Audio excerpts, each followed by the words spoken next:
Bonjour à toutes et à tous, merci d'être là pour ce journal dont je vous propose de découvrir le sommaire. L'arrestation à Genève de Khaled Nezzar, ancien ministre algérien soupçonné de crimes de guerre. La procédure lancée par le ministère public de la Confédération a été déclenchée après que l'ONG Trial a dénoncé cet homme, l'un des personnages les plus puissants du régime au début des années 90. La nouvelle est tombée hier soir. Khaled Nezzar, ancien général et ex-ministre de la Défense algérienne, a été arrêté à Genève. Cela s'est passé jeudi soir. Depuis, l'homme a été remis en liberté. Les soupçons sont graves puisqu'il est suspecté de crimes de guerre. C'est l'ONG Trial qui l'a dénoncé, déclenchant l'ouverture d'une instruction par le ministère public de la Confédération. Les détails avec Joël Boissard. Sur ces images prises à la volée hier soir, Khaled Nezzar, entouré de ses avocats, il vient tout juste de sortir du poste de police du boulevard Karl Vogt à Genève, après avoir été entendu plusieurs heures par le ministère public de la Confédération.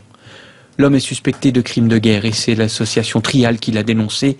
Ici, le but est de lutter contre l'impunité des auteurs de violations graves des droits humains. Monsieur Nezzar a été aperçu à Genève en début de semaine. Très rapidement, mon organisation a été informée.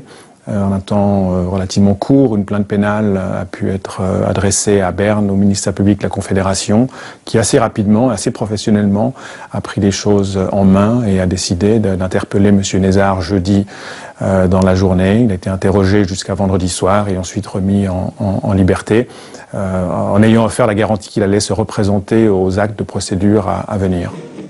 Khaled Nezzar est un ancien général et ministre de la Défense.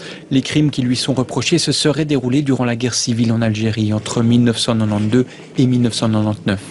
En 2001, une plainte avait été déposée alors qu'il était en France. Interrogé sur la question pendant une conférence, il refusait d'entrer en matière. Je suis pas au courant, c'est votre affaire. L'affaire française ne m'intéresse pas.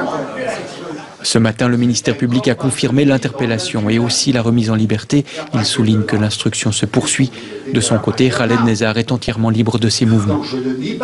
Une enquête pour suspicion de crimes de guerre a été ouverte par le ministère public de la Confédération. Nous avons joint tout à l'heure Philippe Grant, directeur de l'ONG Trial, une ONG spécialisée dans la lutte contre l'impunité. Philippe Grant détaille les reproches formulés à l'encontre de Khaled Nezzar.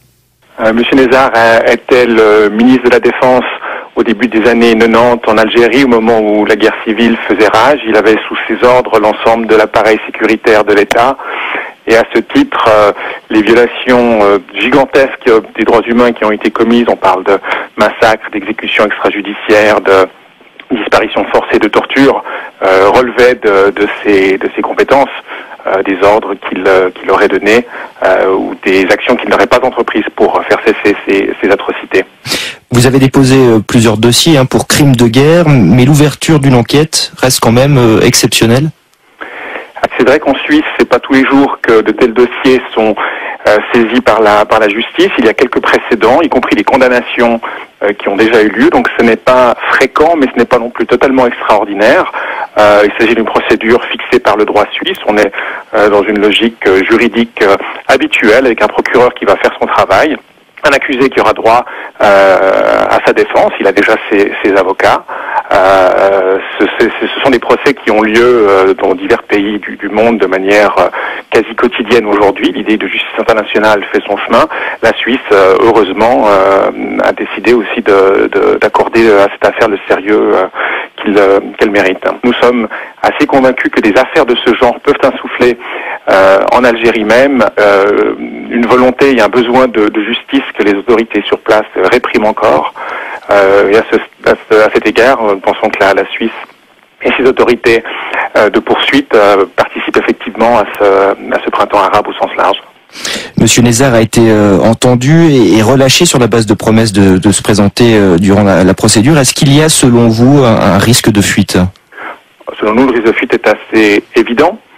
Nous ne savons pas à l'heure qu'il est où M. Nezzar se trouve, s'il est encore sur territoire suisse ou s'il l'a quitté. La suite de la procédure démontrera s'il est un homme de parole ou pas. Nous aurions, en ce qui nous concerne, plutôt préféré une décision de mise en détention qui aurait assuré sa présence pour la suite de la procédure, qui, elle, je le souligne, continue.